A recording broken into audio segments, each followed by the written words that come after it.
Tudo bem, eu sei que isso pode parecer irrelevante para você. Mas por que eu tenho que saber quem cunhou o termo? Mas eu prometo que isso não é irrelevante. Isso dá muito contexto pra gente sobre o que é matrescência, como que ela surgiu, ou seja, por que ela é chamada assim e de onde esse conceito realmente vem. Então, pra gente entender o que é matrescência, a gente primeiro precisa entender de onde surgiu esse termo. Então, esse termo ele foi cunhado em 1973 pela doutora Dana Haffel. Ela percebeu a imensa transformação que realmente as mulheres estavam passando ao se tornarem mães. A doutora Dana Haffel, ela é uma antropóloga médica e ela viu essa transformação em todas as culturas. Ela ficou observando uma experiência que realmente era universal de transição nos domínios físico, espiritual, emocional, entre outros. E, no entanto, ela notou que, especialmente nas culturas ocidentais, esse fenômeno era amplamente desconhecido e não era estudado, não era levado como algo importante. E nessas culturas, o foco mudava da mãe para o bebê muito rapidamente no pós-parto. Ou seja, ninguém estava prestando atenção ao que estava acontecendo com a mãe e como que essa mãe estava se sentindo no seu pós-parto. Porque no pós-parto tudo estava girando em torno do bebê. Então ela percebia, agora o foco está todo no bebê. No entanto, ela entendeu que as mães ainda estavam passando por essa transformação. Ou seja, enfrentando essas mudanças rápidas, sem aviso prévio e muitas vezes também lutando contra elas, ou seja, encontrando dificuldades nessas transformações.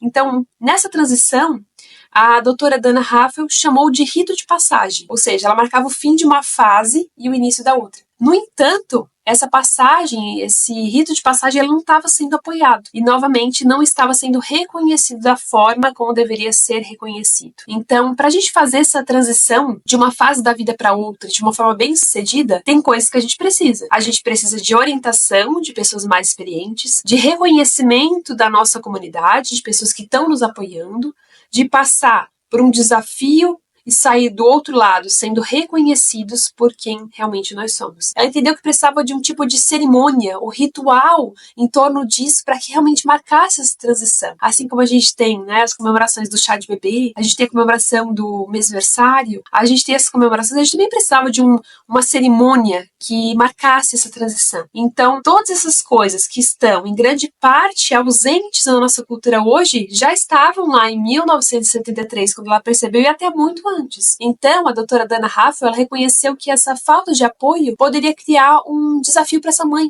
onde ela poderia lutar contra as dificuldades, os desafios que ela encontrava. Então, existem muitos aspectos que podem entrar nesse rito de passagem, ou nessa ideia de um rito de passagem, que eu não vou abordar porque nesse curso o foco não é isso. Mas lembre-se que ela cunhou, então, esse termo como rito de passagem após a adolescência. Por quê?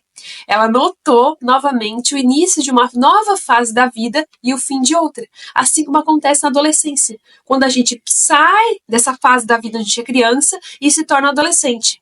Agora a gente deixou de ser apenas mulher e se tornou mãe. Então, quando a gente deixa de ser criança, a nossa infância termina e a gente entra na fase adulta, que a gente entra na adolescência. Então, ao longo de uma série de anos, e não de meses, dias ou semanas como na maternidade. A gente tem apenas 9 meses para a gente se preparar para ser mãe. Então, quando a gente olha para a adolescência, a gente observa como a gente passa de ser uma criança para um adulto e todas essas maneiras pelas quais nossas vidas mudam.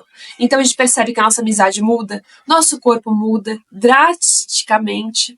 Também nossos hormônios mudam, existe uma loucura nos nossos hormônios. As nossas emoções vão mudar, nossos interesses mudam, a gente deixa de gostar de algumas coisas, a gente quer outras agora. Nossos valores mudam, nossas responsabilidades vão mudar também e nosso dia a dia no geral vai mudar. Então, quando a gente olha para a maternidade, acontece muitas coisas iguais a isso. Ou seja, muitas dessas mesmas coisas vão mudar quando a gente se torna mãe. E é daí que vem o termo matrescência. A gente pode dizer como uma junção entre maternidade e adolescência. Então, antes da gente mergulhar na matrescência, realmente no que é a matrescência, eu quero mencionar com vocês algumas mulheres que são vozes nesse campo, que eu encorajo você que, se você quiser pesquisar e entender mais a fundo, esse tema é muito interessante.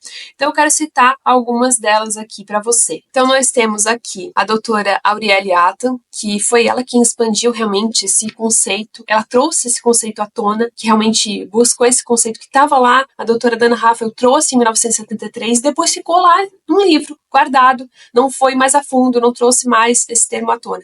Então a gente tem a doutora Aurélia Atta, também expandiu esse termo para abranger não apenas mães que dão à luz. Então, entre outras figuras, a gente temos também a Nick, né, que ela também é uma voz muito importante, uma pesquisadora da matrescência. Temos também a Amy, que escreveu o livro Mama Raising e que também é minha mentora, né, a minha mentora, e ela também é uma voz muito influente na comunidade da matrescência.